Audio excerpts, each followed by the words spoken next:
people, Jewish people, every time. Oh, you're not happy, are you, madam? Do you come from Palestine?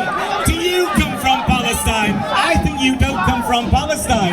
Look at you. Look at you. That's all you can do is swear. With your frustration, is swear. You're on the wrong side of history. Maybe you should play bingo. What happened on 1948, bro? You know what happened on 1948? You never existed before that. And you refused it. You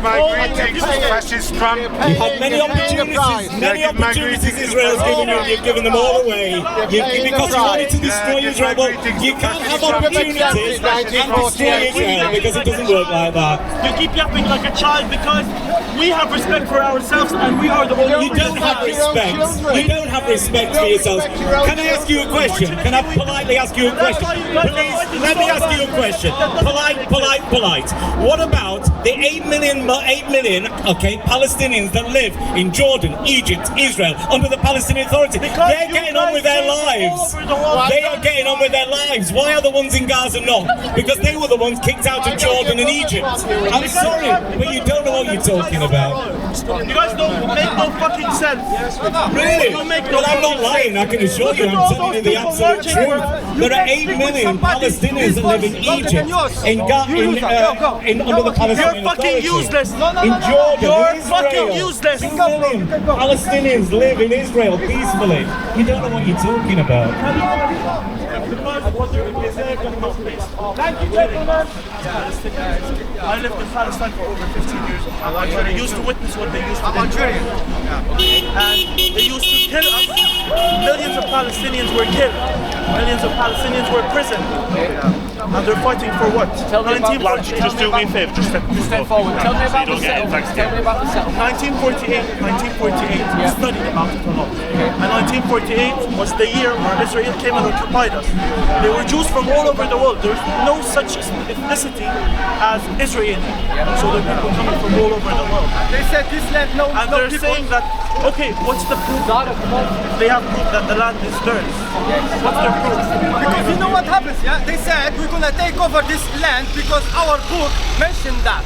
Okay? They kicked the Palestinians out. And that was the agreement in 1940. And when the Palestinians start defending themselves, they start defending themselves, you know, and you start calling them terrorists. Okay. That's bad. So what's the solution? What do you want to see happen now? The solution, you need to get out from the leave our country. They need to leave our country. Leave the so country. Not a two-state solution. Yes, go back to Britain, go to America, go somewhere So we have to agree with something. Because many agreements were made. Yeah, you tell your Netanyahu, stop killing not the my baby. Netanyahu. Yeah, you're Netanyahu. Not mine. You support in Israel. I beg your pardon. You support, you're Michiganer. You are a Off your Michiganer. pop, I beg your very pardon, that's not fair. Are you telling your viewers about the Hannibal Diary? Would you like to? Please do. Okay. Okay, I think I need to interject in here a little bit. As you'll see on the screen, it says, please note how much time she was given to say, uninterrupted, exactly what she wanted to say. And she did. She spent a few minutes reading to us, or she does spend, you're going to see all of it. And I'm just explaining that when I do interject in a few minutes' time, there's a really good reason why I'm doing that interjection. I'm not sure it really comes out. So I will be back in a few minutes to explain why I was making or asking the questions that I was asking. Shall I read you this Haaretz column? Absolutely. Hang on a minute, see if I can find it. Right. This is dated from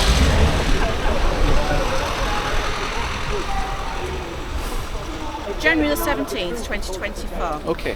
It's known as the Hannibal Directive, although no one seems quite sure of the reason behind the name. Well, tell us what this is then. I'll explain it. It's controversial and often misunderstood, and a misapplied operational order developed by the Israeli Defense Forces in 1986 in response to an attempt by Hezbollah to abduct 2 soldiers into southern Lebanon. What I'm reading here is actually a column from Haaretz, which is an Israeli newspaper. Okay? And it's entitled Unlawful, Unethical, Horrifying, IDF Ethics Code Author on Alleged Use of Hannibal Directive During the Hamas Attack. So basically the Israeli Defense Forces actually attacked their own people. So you're saying, are you talking about October the 7th? October the 7th. And you're suggesting that they did that to themselves? It's in Haaretz in Israeli newspapers. I mean, that don't make it factual, I suppose. Well, it's an Israeli newspaper. Yes. Okay. Shall I carry on reading? Yes, please. Yeah. In his original version, it outlined procedures which followed when a soldier may be at risk of abduction into enemy territory.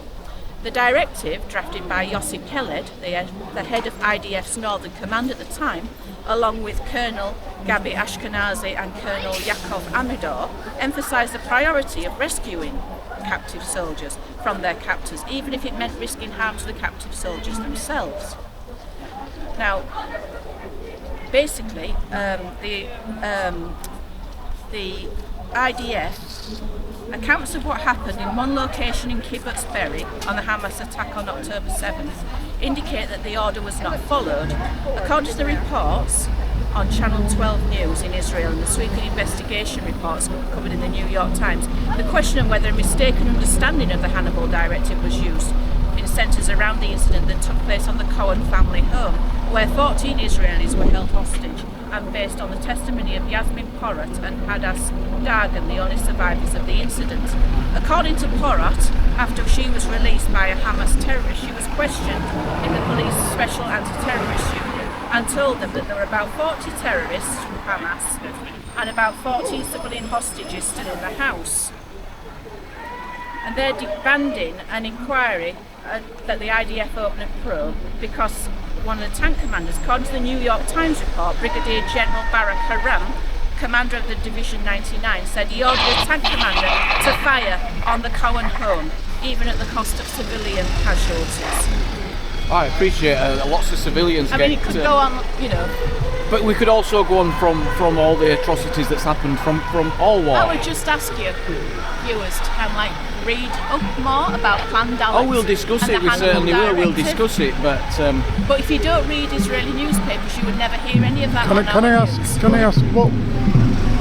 So you read all of that out, and what is it exactly that you're actually trying to say, other than sometimes people make this?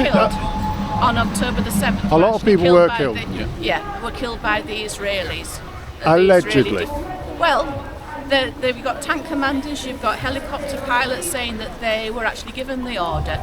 I don't know whether they were given the Hannibal Directive order, but that's what the Israeli papers are saying it is. And they killed their So, own, like in any war, there's friendly fire and there's things happen, yeah? It doesn't excuse the fact that there was a Hamas terrorist attack on Israel on October the 8th or October the 7th, does it? We've seen footage, didn't we, of people climbing over the fence and there were machine gun fire. There was, but do you think that people have a right to defend themselves? You know that Israel is basically in which way? Hang on. What are you meaning? Illegal occupation. And Israel, hang on. Please explain that. No, please explain that. What does that mean? Israel is an illegal occupation. What does that mean? That outside of Israel's borders, they are occupying what should be the state of Palestine. Talk about the settlements. The settlements, yeah. Right, but and land that should have been Palestine. In what way? In 1948, Israel was given land. And they've expanded their borders beyond what they were given in 1948.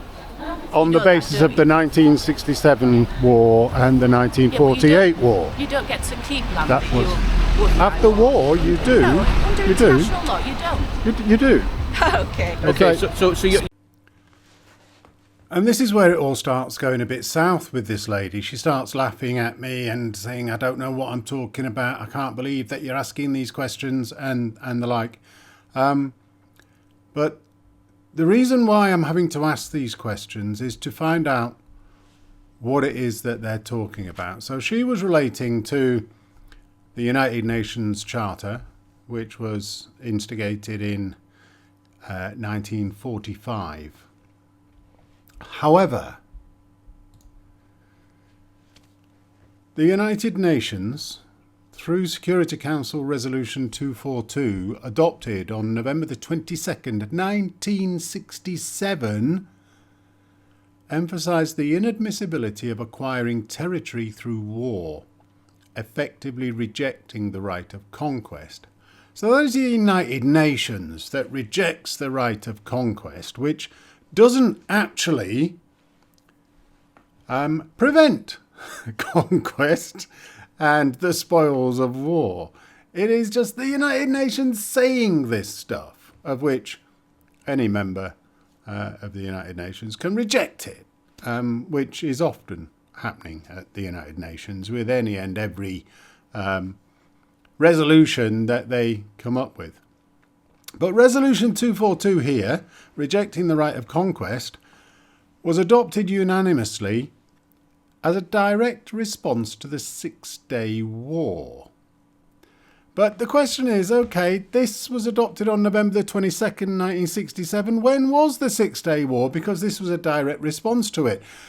The Six-Day War ended on the 10th of June 1967. So they enacted a charter June 6, 5 months, 5 and a bit months later. They enacted a charter as a response to the result of the Six-Day War, whereas prior to this date, November the 22nd, 1967, the spoils of war, conquest, the right of conquest was actually part of international law. I would say it still is part of international law. This lady, she is determining that the United Nations produces international law, which is an interesting concept in itself. 2, she's laughing at the concept because of the questions that I'm asking, because she's saying from 1948 it was illegal, or from 1945 it was illegal to do this. No, it wasn't. All of those so-called occupied territories are currently enacted as part of international law. Gaza is its own independent state. It may be very dependent on Israel for lots of things, but that's because Egypt refused to actually do anything with it. It's because Egypt kicked out lots of Palestinians who were terrorists in their own land. It's because Jordan kicked out lots of terrorists from their own land, from Gaza. It's because I think it was the United Arab Emirates, or maybe it was Lebanon, and maybe it was both, or Saudi Arabia, kicked out lots of Gazans from their territory because there were a bunch of terrorists. And these bunches of terrorists in these areas constantly are trying to, or were trying to, overthrow the governments or the monarchies or the peace of these countries. So the countries kicked them all out because they're terrorists. They don't know how to behave in a normal way. And I think it was the Prime Minister of Jordan that was actually assassinated by these people, which was the impetus for the King of Jordan to actually get rid of the lot of them. So while this lady laughs at me and says, you need to do some reading up, you need to understand these sorts of things, I just thought I would check up on the stuff and provide a bit more evidence of what they're talking about. Now, why was I talking about definitions? Well, I look back at when I was asking people in Manchester at the Manchester Pro-Palestine rally a few weeks ago, and I asked everybody that would actually answer the question, did answer it when I was asking them, what does end the occupation mean? Because as far as I was aware, what they were meaning was the occupation of Gaza by the troops. And of course, the ceasefire was already in place. But no, they don't mean that. The reason why they are continuing with the flag of end the occupation to them is exactly the same as from the river to the sea. It is an ethnic cleansing. It is a genocide of Israel and the Jews. It is the removal of Israel from the map.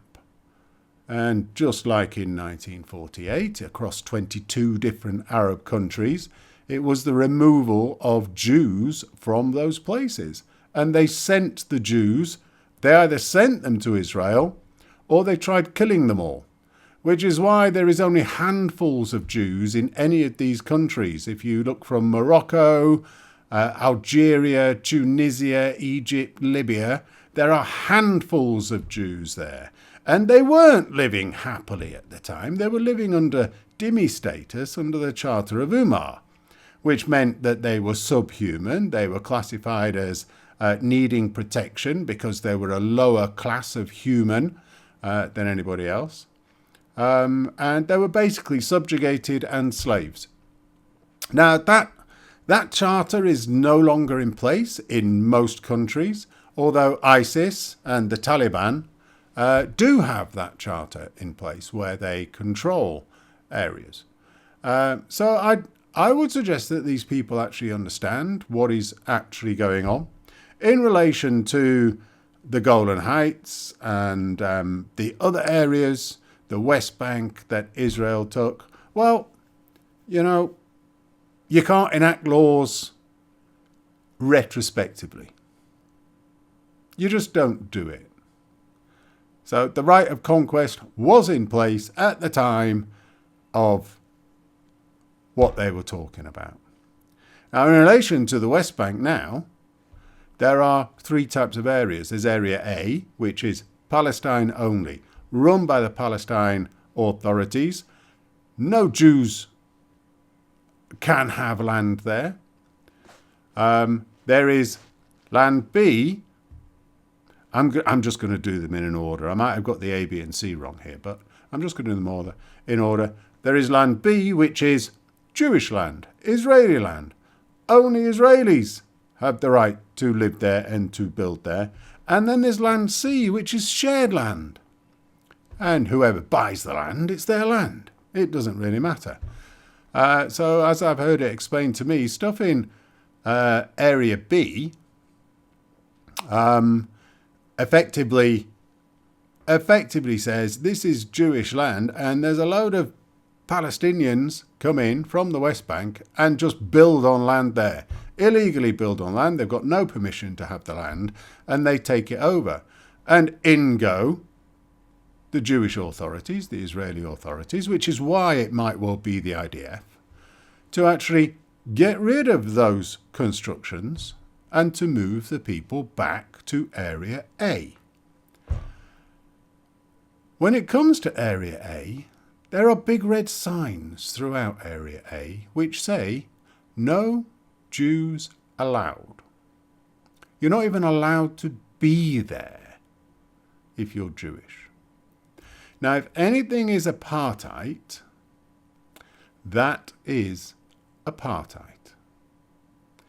That is a complete eradication and denial of the rights of anybody of certain ethnicities, certain religions, certain nationalities.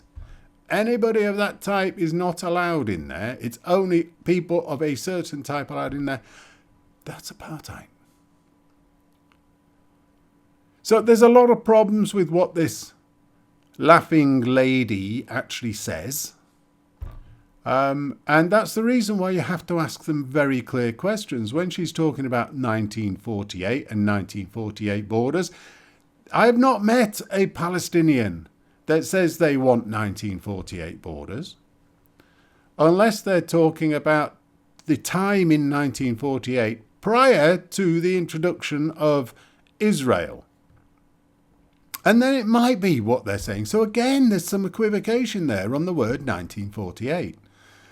But I do hear lots of chants of from the river to the sea, which is an ethnic cleansing and a genocide chant. And I do hear end the occupation, which is an ethnic cleansing and a genocide chant. So I felt that I needed to add in these aspects right at these points. let's get back to a little chat with Society X. People are not happy about the settlements. Have you read the International Court of Justice advisory on the illegal occupation of what should be of Palestinian territory? Of Palestinian territory? Yeah. Well, which Palestinian territory are you talking about? Are you talking Gaza, the West Bank, or Jordan, or the Golan Heights? Oh, okay, or I see what you're about. What are you talking about? I'm talking about the occupied Palestinian territory.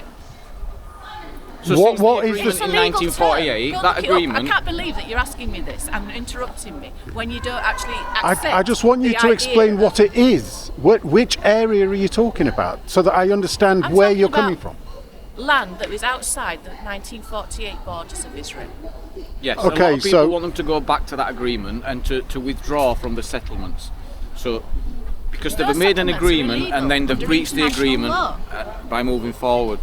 So the 1948 territories, there was a land that was produced by the United Nations called Israel. Yes, and there should have been one called Palestine as well. There was. That was called Jordan. No. Yeah. There was an area called Palestine that we occupied. We? Britain. We ruled Palestine. From 1918 through to 1948, there was a Palestine mandate. The mandate of Palestine, And then we washed which our did hands not of it name in the land 1948. Palestine. It didn't name the land Palestine. Here we go. It was a mandate of Palestine. No, I'm going to go now. Thank you for your time, love. Thank Thank you. You take care. Nice to remain respectful. What's your name, sorry? Jamie. Oh, nice to meet you. Yeah, you too. Thank you for remaining respectful. Thank you. Very good. All I want to do is really try to understand what words they're using and what they mean. Because until they tell us exactly what they mean, because I spoke to a lot of people in Manchester a couple of weeks ago, because they were all chanting the occupation. Sit down. I'm Jamie, pleased to meet you. Jamie, I'm Monday. Society X. I knew you were coming, Mike told me you were coming. News Now Yorkshire? Yeah, he told me you were coming down. Yeah.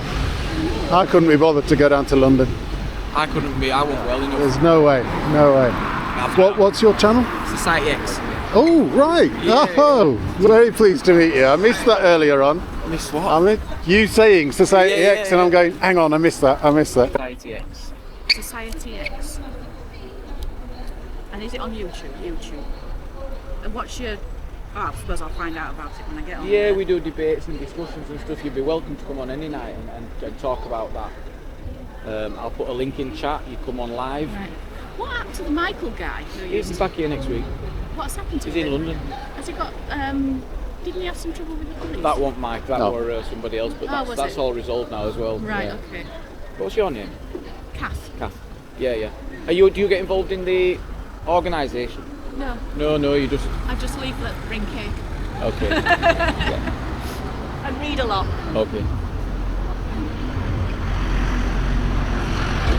And interpret it from a very singular point of view. Yeah.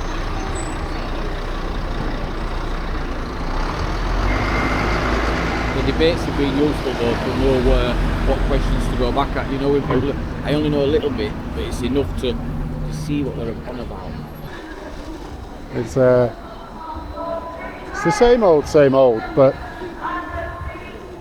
their concept of end the occupation, as I said, being the end of Israel, is they want an ethnic cleansing and they want a genocide. And they have to project against genocide in relation to their own claims in order to not be actually labelled it. The other aspect is all of their claims that you're fascist or Nazi or racist if you disagree. Later.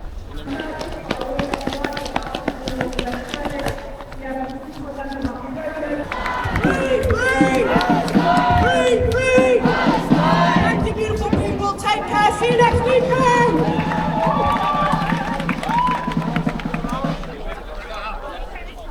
So that's another one over. I met Society X. they decided to get heated with Hayden and Vic.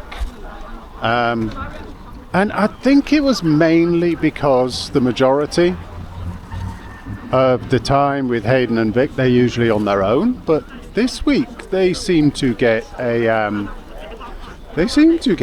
entourage. They got a bunch of people following them and joining in and being on their side, which I think gave Hayden and Vic a bit of a boost, a bit of a fillip, and they started enjoying themselves. And the pro-Palestine side really didn't like that. Attempting to have the discussion with the lady who was having a chat with Society X at first, and I really didn't understand the words she was using, and I kept trying to get her to explain what the words were that she was using, and all she wanted to do was laugh in my face and say, well, if you don't know what I mean, then you haven't been reading up. I just want her to explain from her point of view exactly what she means. And then she walked away, which is usual from these people, because they know that they are using the same words in a sort of double speak to get other people to agree with them so that they win whatever argument it is, when people were actually thinking that they were agreeing or disagreeing or whatever with something else.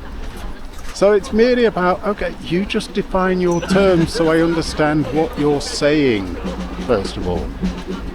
When she says 1948 borders, what borders is she talking about? Is she talking about pre the United Nations 1948 aspect, where the place was under the Palestine mandate and there was no Israel as a nation? Or is it after that? And then the concept that other countries can come and attack you, and then they lose some land because they attacked you, and then it's against international law to then keep that land. Oh really? Really? I think you're going to lose out on that argument when people decide, when nations who are victorious decide, nope, I'm taking this, these are the spoils of war. There is a really good reason for me taking this. Let's take the Golan Heights as an example. The Golan Heights is really important for Israel to have it from Israel's point of view, because it gives them Mount Hebron, I think it is. I think it's Mount Hebron, which provides a strategic oversight of the whole of the Syrian land, the Lebanese land, and Israeli land. Whoever controls that has military advantage and a clear advantage. So that's why Israel are keeping it.